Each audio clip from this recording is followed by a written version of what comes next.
Merhaba dostlar. Işık Ruhan'ın bir eserini seslendirmeye çalışacağız. Ben Fuzuli, kızım Özlem ve damadım Sercan'la birlikte yorum yapacağız. Eyvallah.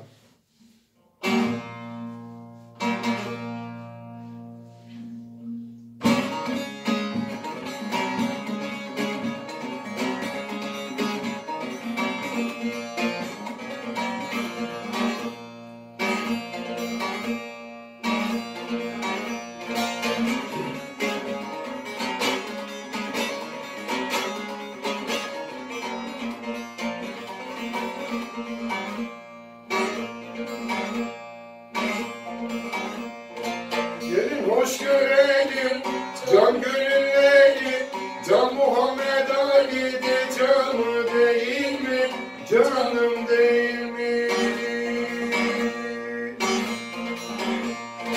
Mevlam soldurmasın gonca gülleri, gül Muhammed Ali'de gülü değil mi, canım değil mi? Mevlam soldurmasın gonca gülleri, gül Muhammed Ali'de gülü değil mi, canım değil mi?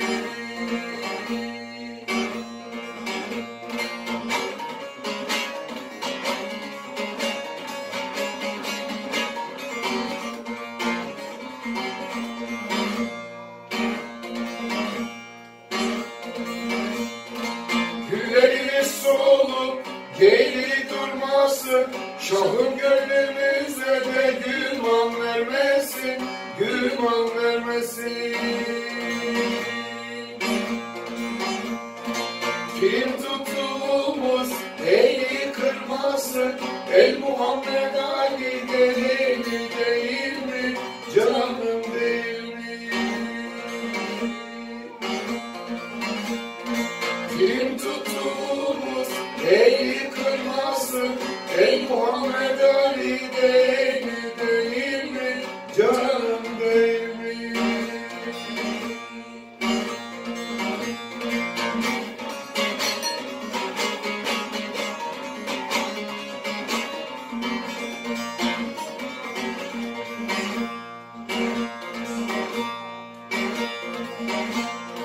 El ele hakka yete ulaşa, dünya malı içinde etmekten aşağı, etmekten aşağı. Yolu bilmeyenler bu yoldan şaşar, yol Muhammed Ali'de yolu değil mi, canım değil mi?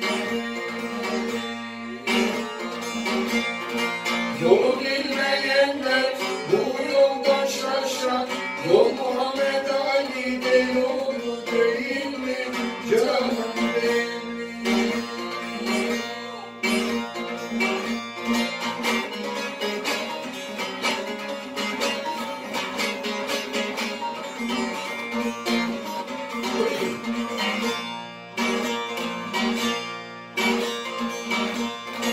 Yolcu olan dikkat sara dizini, nice bulanıklarda akar süzülür, akar süzülür. Müminin orucu dilden bozulur, dil Muhammed Ali'de dili değil mi, canım değil mi?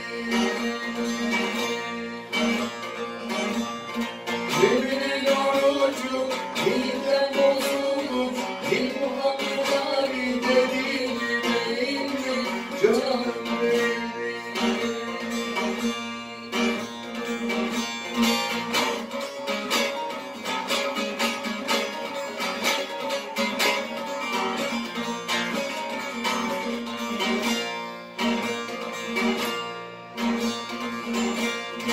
Dilimizde olsun şahın hayali, gösterme cehennemde Muhammed Ali, Muhammed Ali.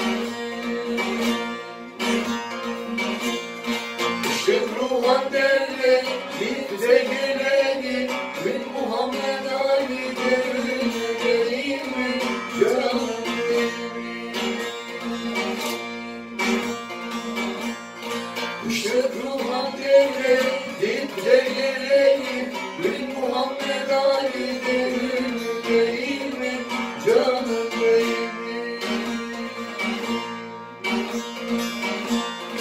Allah Allah Allah, bir Allah Allah, Amasya ilinde bir hamdülillah.